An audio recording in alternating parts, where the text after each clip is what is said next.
పెద్దపల్లి జిల్లా రామగుండం కార్పొరేషన్లో రోడ్లను ఆక్రమించిన భవనాల తొలగింపు పనుల్లో ప్రమాదం తప్పింది.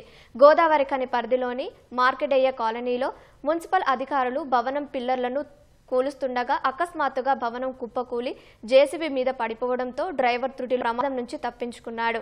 డ్రైవర్కు గాయాలు కాగా అతన్ని చికిత్స కోసం గోదావరిఖని ప్రభుత్వ ఆసుపత్రికి తరలించారు. భవనం అకస్మాత్తుగా కూలటంతో ప్రజలు పరుగులు తీశారు.